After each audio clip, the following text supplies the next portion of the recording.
O evangelho que nós vamos ler hoje é Mateus, capítulo 27.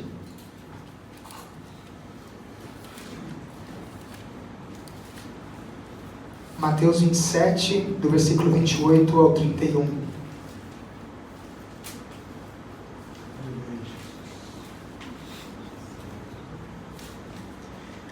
Mateus, capítulo 27, do versículo 28 ao 31.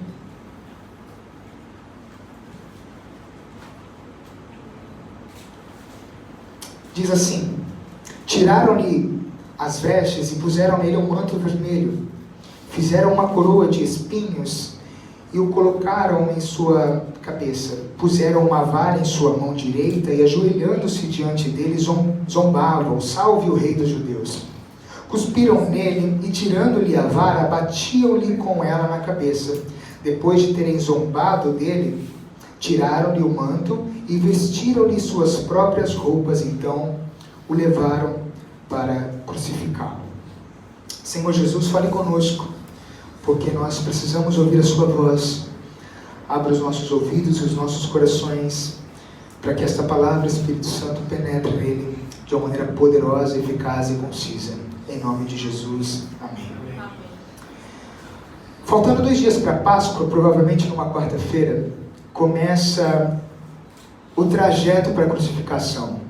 Provavelmente uma semana pesadíssima para Cristo, a qual nós vamos conversar hoje. Jesus, ele reúne os discípulos e diz: é chegada a minha hora. E eles provavelmente ficam atônitos para entender o que Jesus estava querendo dizer. Jesus dá os seus últimos sermões para preparar os discípulos para uma nova etapa e um novo ciclo. Só que os líderes religiosos, os fariseus, não queriam que Jesus fosse preso e crucificado e morto em plena festa de Páscoa, por conta de tumulto e alguma outra algazarra que poderia acontecer. Só que não era o homem que estava no controle daquela história, era Deus que estava no controle. Deus queria que fosse naquele dia. Jesus vai jantar na casa de um moço chamado Simão, apelidado de Simão o leproso. Nesse jantar tem uma moça que se destaca muito no Evangelho de Mateus, de Marcos e de Lucas. Ela é uma mulher misteriosa, mas no Evangelho de João, ela é uma mulher que ganha destaque pelo nome de Maria, irmã de Lázaro e de Marta. Ela derrama um bálsamo sobre a cabeça de Jesus, aonde Judas fica enfurecido com aquilo, porque não era barato o unguento que ela derrubou sobre a cabeça de Cristo.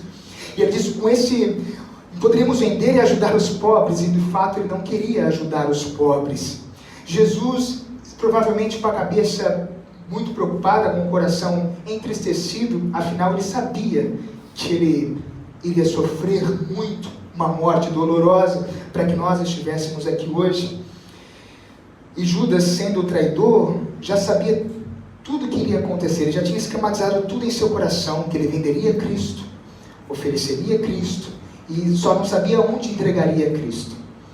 Jesus, com o coração entristecido, faz alguns atos antes. Com o ato de humildade, ele lava os pés dos discípulos, nos ensinando algumas outras coisas. Prepara os discípulos para aquele período de tristeza e que eles iriam se distanciar, provavelmente por medo da circunstância que aconteceria. Provavelmente o silêncio toma conta daquela sala que eles estavam em jantar. Pare para pensar, alguém que andou com Cristo 3 anos e ouvia Jesus dizendo diariamente que ele morreria, que o reino dele não era aqui. E provavelmente eles escutavam isso diariamente, mas não achavam que ia chegar muito rápido. Não achavam que ia ser tão próximo. Afinal, nós nunca pensamos que as coisas que Cristo libera sobre a nossa vida ou sobre a história da humanidade vai ser tão rápido. Mas o tempo ele passa muito rápido. E provavelmente os discípulos imaginaram: ele vai morrer, mas não é agora. A gente vai aproveitar muito mais tempo dele. Nós vamos ter mais tempo com ele.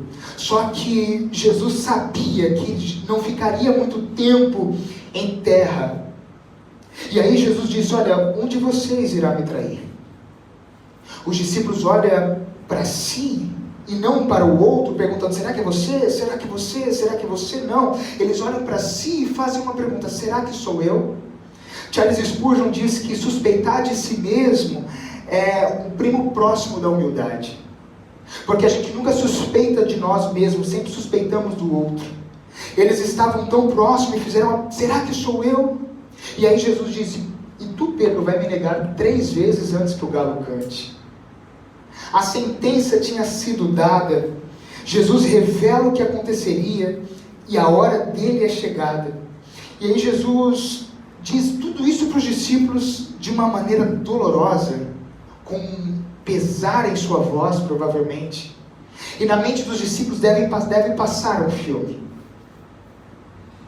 Imagina Pedro lembrando como Cristo o conheceu. Em uma noite frustrada de pescaria, Jesus vai ao encontro de Pedro, se revela a Pedro. Pedro abandona tudo para seguir a Cristo e pensa, minha vida acabou agora. Foi Pedro que tinha dito, para onde eu irei se só tu tens as palavras de vida eterna? Para onde eu vou se é o Senhor que deu destino para a minha vida, que deu motivações para prosseguir?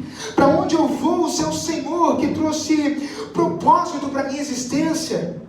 Imagina André pensando, fui eu que caguetei os 5 pães e 2 peixes, você vai me abandonar assim? Imagina Mateus pensando, eu trabalhava para os romanos e ninguém queria chegar perto de mim. Tu olhou para mim e disse, siga-me. Eu abandonei tudo e te segui. Como agora o Senhor vai me deixar? Como agora o Senhor vai para um outro lugar? E a gente como fica? E eles estavam no cenáculo, enquanto provavelmente eles pensavam sobre isso. Aquela noite estava mais enegrecida que o normal. Cristo, cheio de agonia, ele separa Pedro, Tiago e João e vai ao Getsemane, para um único propósito, orar. A vontade de Cristo é nítida quando ele diz, afaste de mim esse cálice. Se ele pudesse, ele não subiria a cruz, porque ele sabia a dor que seria. Mas em nenhum momento ele deu passos atrás. Ele disse, Pedro, Tiago e João, fiquem orando junto comigo, porque eu vou falar com meu Pai. Jesus ora. Jesus consolou os discípulos, confortou os discípulos, e diz, mas Pai, que seja feita a sua vontade e não a minha. Ele ora de novo, Deus, se for possível, afasta de mim esse cálice, mas que seja feita a tua vontade. Pela 3ª vez ele faz a mesma oração, acorda os discípulos e diz, vamos, porque chegou a minha hora. Lucas relata que Jesus suou sangue. É um dos casos mais raros que existe de tamanha pressão psicológica, emocional que ele estava tendo naquele dia. A gente celebra a Páscoa, mas provavelmente deveria ser um dia de tristeza e choro, e ao mesmo tempo de celebração em um domingo. Porque o que Jesus sofreu, nenhum de nós sofreríamos um pelo outro. Porque se a gente olha para aquela cruz, era para ser nossa. E simplesmente, ele está no Getsemane, que significa prensa de azeite. Jesus foi esmagado ali. Jesus foi trucidado ali. Jesus chorou por conta dos nossos pecados. Getsemane fala a respeito de tristeza, oração, lágrimas, solidão, submissão, consolação e vitória. No Getsemane está envolvido todas essas coisas. Em Isaías 53:3, o profeta relata o Messias como homem de dores, mostrando que ele sabe o que é padecer. Jesus foi um homem de dores. Ele sofreu como ovelha muda, não questionando, não dizendo, Senhor, manda outro no meu lugar. Ele estava travando a noite mais escura da história. Jesus declara em Mateus 26:38, a minha alma está angustiada até a morte. Será que algum de nós sabemos o que é estar angustiado até a morte?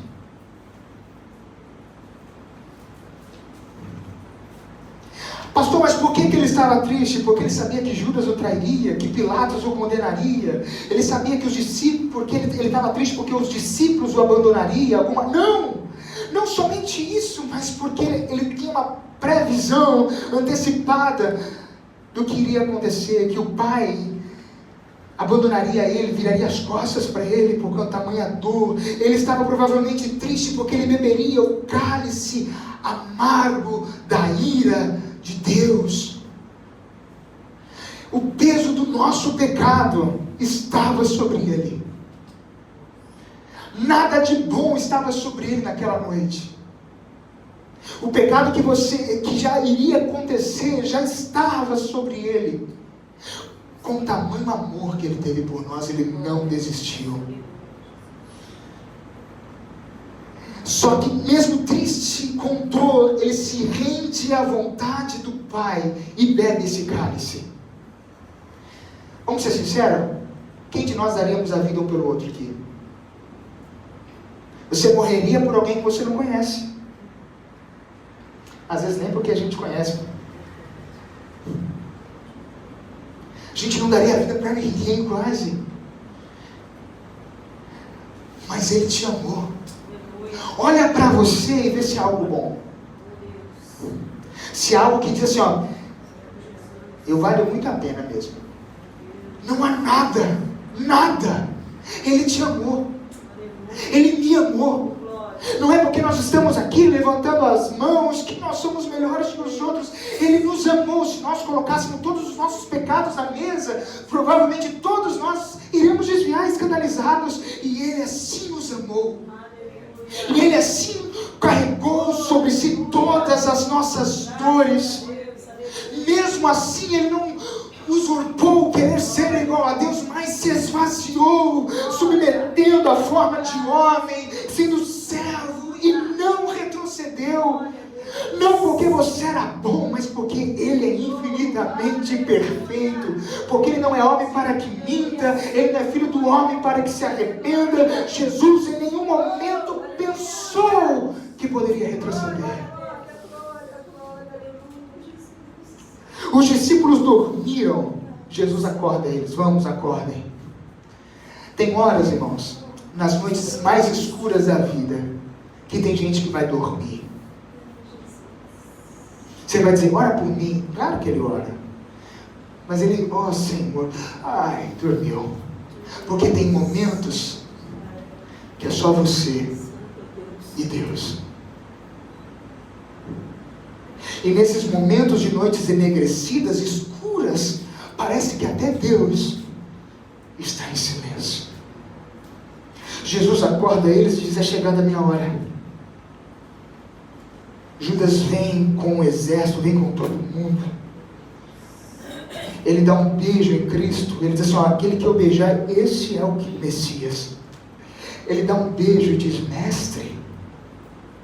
Jesus com ternura, com mansidão, com amor, ele diz, amigo. É com um beijo que você entrega o Filho do Homem. Jesus olhou, provavelmente nas bolinhas mais escuras dos olhos de Judas e disse, amigo. A palavra amigo no grego é do eitare, que significa como, existe um caminho entre nós ainda. Se você se arrepender, eu ainda continuo aqui. Judas, eu ainda te amo. Não precisa fazer o que... É como se Jesus já estivesse antecipando. Não precisa fazer o que você vai fazer. O mesmo caminho que você foi, é possível você voltar. A gente não faria isso. A gente ia dar um burro na cara do Judas. Ia dizer, você tocou no ungido do Senhor. Hã? Mas Jesus com ternura disse, amigo. Eu imagino que aquilo constrangeu totalmente Judas. Aquilo desestabilizou totalmente Judas. Os soldados armados até os dentes. Não eram os soldados que prenderiam Jesus, ele que resolveu se entregar. Pedro pega a espada, corta a orelha do Malco.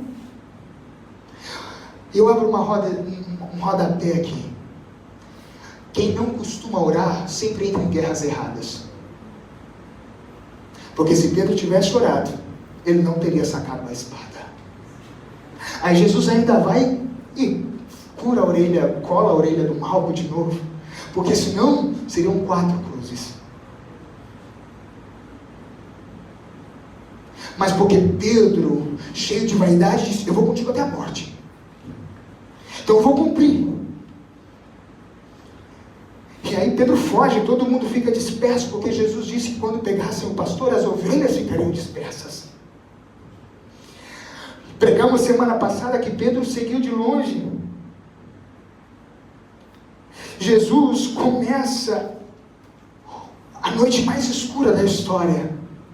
Ele vai para o sinédrio, sofrer julgamento, sofrer humilhações, cuspiram na cara de Jesus, deram tapas na cara dele.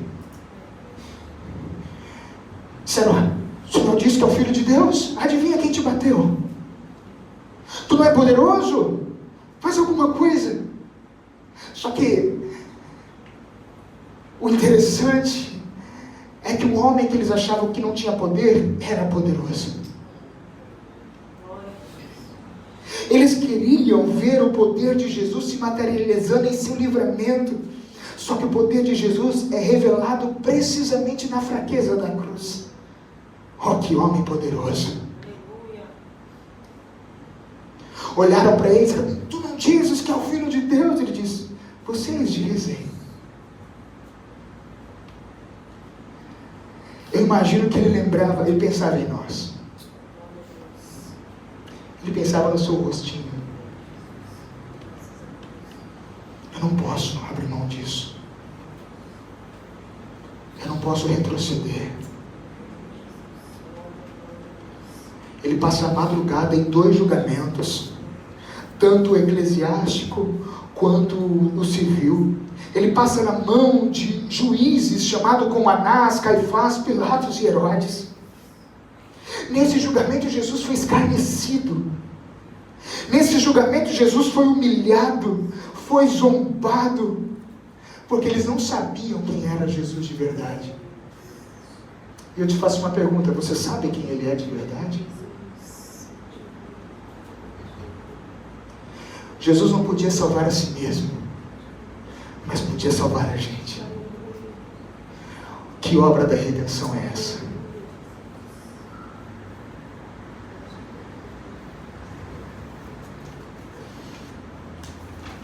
Chutaram ele, deram socos, rasgaram as suas vestes. A multidão grita em uma única só voz: crucificam-o. Provavelmente naquele bolo tinha gente que gritou: milagre, faz milagre, faz isso, e agora gritam: crucificam.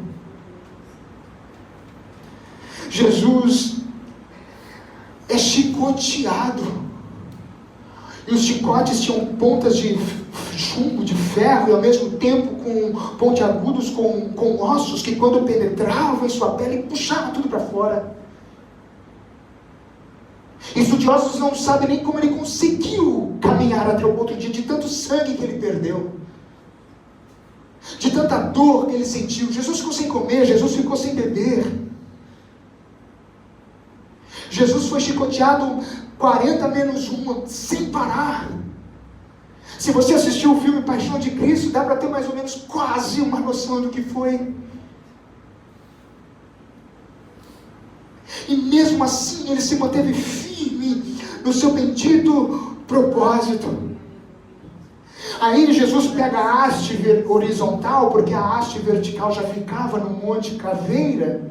E caveira porque parecia o semblante de uma caveira, por isso que o Gólgota, eles chamam tanto de Gólgota como de caveira. Jesus pega a haste horizontal e vai indo em direção à Via Dolorosa. E nessa Via Dolorosa, ele encontra um Simão. Outrora, um Simão disse para ele que iria com ele até a morte. Mas ele encontrou um Simão Cirineu, que foi ali para Jerusalém, não para ver Jesus. Ele foi ali na Páscoa para ver o cordeiro. Um cordeiro qualquer que o sacerdote oferecesse sacrifícios. Só que quando ele encontra Cristo, ele encontra o Cordeiro que João Batista outrora disse: este é o Cordeiro de Deus que tira o pecado do mundo. E enquanto ele encontra Cristo, a vida dele, a partir daquele momento, nunca mais foi a mesma, porque os seus filhos Alexandre e Rufus foram convertidos. A sua mãe, a sua esposa, se tornou como mãe para o apóstolo Paulo. Está lá em Romanos 16:13. Ele carregou a cruz de Cristo. A vestimenta dele foi suja com o sangue do Cordeiro. E nesse tempo, quem era crucificado não tinha direito a um sepultamento. Tinha que ficar lá em cima do madeiro, para os urubus comerem, e pronto, acabou. A morte de cruz hoje é orgulho para nós. Mas era a pior morte que existia. Era a mais vergonhosa que tinha. Era a mais dolorosa que tinha. Jesus foi totalmente nu para o madeiro. Os nossos filmes a gente vê, mas Jesus, ele foi totalmente nu para aquele lugar, humilhado. Era uma morte dolorosa, uma morte cruel. As pessoas morriam por ali, naquela cruz, ou por hemorragia, ou por sufocamento, ou por esgotamento. No nascimento de Cristo, à meia-noite houve luz. Em sua morte, ao meio-dia houve escuridão. O dia não foi mais o mesmo. A humanidade depois daquele dia não foi mais o mesmo. Tem um teólogo que diz que é como se o inferno fosse ao Calvário naquele dia e o nosso Salvador desceu a ele, para que a gente tivesse a vida eterna. Cristo dá o grito da solidão e desamparo, porque ele tinha sido desamparado pelo povo, ele tinha sido desamparado pelos líderes, ele tinha sido desamparado pelos seus discípulos, até mesmo pelos ladrões da cruz, e ele também estava se sentindo desamparado pelo seu Pai. Por volta da hora nona, às 15 horas da tarde, o universo se contorceu de dor. O sol escondeu seu rosto, a terra estremeceu, os sepulcros se abriram, porque o nosso Cristo tinha dito: Pai, nas tuas mãos entrego o meu espírito. A Bíblia conta que Jesus subiu ao madeiro às 9 horas da manhã e ficou lá durante 6 horas. E nesse período, ele profere 7 frases. A primeira frase é: Pai, perdoa, porque eles não sabem o que fazem. A segunda frase, ele olha para o ladrão e diz: ainda hoje tu estarás comigo no paraíso. Só que essas frases não foram faladas tão fáceis assim, porque Jesus estava tendo asfixia. Jesus estava sentindo dores. Então ele tinha que respirar muito forte para poder dizer essas coisas. A terceira frase, ele olha para sua mãe e diz: mulher, eis aí teu filho, filho, eis aí a tua mãe. A quarta frase, ele diz, olhando para os céus: Eloi, Eloi, lama sabachthani, Deus meu, por que me desamparaste? Ele abaixa a cabeça e respira de novo e diz: eu tenho sede. Ele abaixa a cabeça de novo e puxa seus últimos ares e diz: está consumado. Ele abaixa a cabeça de novo e provavelmente às 3 horas da tarde é o último suspiro dele, na sexta-feira, e ele diz: Pai, entrega em tuas mãos o meu espírito. O véu se rasga, a terra treme, os mortos ressuscitam. E o soldado que estava do lado feriu, porque não quis quebrar a perna dele para cumprir o que diz a Escritura, se converte. Eles percebem: matamos o homem errado. E aí José de Arimateia diz: eu coloco ele no sepulcro, eu tenho um sepulcro para ele vai ficar ali naquele lugar. E aí colocam uma pedra naquele sepulcro. Por que colocam uma pedra? Para que ninguém fosse lá e roubasse o corpo dele e fingisse que ele tinha ressuscitado. Só que os soldados não puderam deter, a pedra não pôde deter, aquela pedra foi rolada de dentro para fora, a morte não pôde segurar. Por isso que Paulo diz: ó morte, onde está o seu aguilhão? Ó inferno, onde está a sua vitória? Ele ressuscitou, nós servimos um Cristo que ressuscitou. Jesus ressuscitou, vive, matou a morte e triunfou sobre ela. Aí a gente pensa, meu Deus, o nosso Cristo cumpriu o que disse. Ele morreria e no domingo ressuscitaria. Glórias a Deus. As mulheres vão e ele encontra elas. E ele diz, vai, avisa todo mundo lá que eu estou de volta. Pedro e João, desesperados, vão ao sepulcro. Eles correm, pensando, roubaram o corpo do meu mestre. Não tem como, meu Deus do céu. Quando eles entram no sepulcro, tem um lenço que cobriu o rosto de Jesus. Aquele lenço está dobrado. E para quem não sabe, eu vou te contar uma história. Naquele período, todo menino judeu conhecia essa história, entre o amo e o servo. Quando o seu senhor estava comendo, se ele deixasse o lenço bagunçado em cima da mesa, do lado do prato, eles entenderiam que ele terminou, que ele não iria voltar. Poderia recolher os pratos, poderia limpar a mesa. Se ele deixasse dobrado, o servo não podia encostar na mesa, porque ele entendia, ele não terminou, ele vai voltar. Em João 20, versículo 7, quando eles chegam no sepulcro, o lenço que está sobre o rosto de Jesus está dobrado. E a mensagem que Jesus disse, eu vim, morri, ressuscitei, mas eu ainda não terminei, eu vou voltar.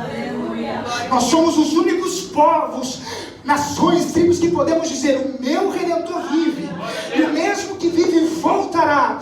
Os homens viram Cristo morrendo de uma maneira humilhada, sendo envergonhado, mas nós o veremos voltando de maneira gloriosa, triunfante, poderosa, em cima do cavalo branco. Essa mensagem nos traz uma autorreflexão, mas ao mesmo tempo nos enche de esperança, sabendo que o nosso noivo um dia voltará. Ele começou, por isso que ele diz em Filipenses 1,6, certo estou que aquele que começou a boa obra é fiel para terminar, ele vai cumprir. Nós podemos cantar em alta voz porque ele vive. Eu posso crer no amanhã, mas também podemos cantar o Maranata, ora vem Senhor Jesus. Não há mais algo mais esperançoso do que isso. Olhar para nós e ver que nós merecíamos a morte eterna, pensar que nós iríamos morrer para sempre, e Ele nos amou, Ele deu a vida por nós. Ele gritou daquele madeiro com outras palavras o quanto que Ele te ama, o quanto Ele quer passar a eternidade com você, o quanto Ele quer passar a eternidade comigo. A cruz é a nossa vitória. Muitos olham para um Cristo e acham que Ele foi derrotado. Ele não foi. Ele pisou na cabeça da serpente. O nosso Redentor vive, gente. Às vezes você pode não ter o que você está precisando, está passando uma luta fora do comum, mas eu tenho uma boa notícia para você. Para onde nós vamos, não haverá dor, não haverá ranger de dentes, não haverá doenças, não haverá nada a não ser adoração, a não ser louvor, a não ser nós nos tornarmos um corpo glorificado e ser a imagem e semelhança do Cristo. Ao olhar naquele céu e ver que nós não precisamos de luzes e lâmpadas, porque a glória dele clareia o ambiente. Nós vamos estar com o nosso amado. Eu não quero saber o que você está passando, mas eu estou te apontando, existe um lugar preparado para você, porque o nosso Jesus foi e Ele voltará em cima de um cavalo branco, e em sua coxa está escrito Rei dos Reis, Senhor dos Senhores. Todo joelho se dobrará, toda língua confessará que o nosso Cristo reina para todo sempre, de eternidade em eternidade. Principados e potestades não podem resistir, não podem impedir. Quem nos separará do amor de Deus? Altura, profundidade, as coisas do porvir, o que passou, principado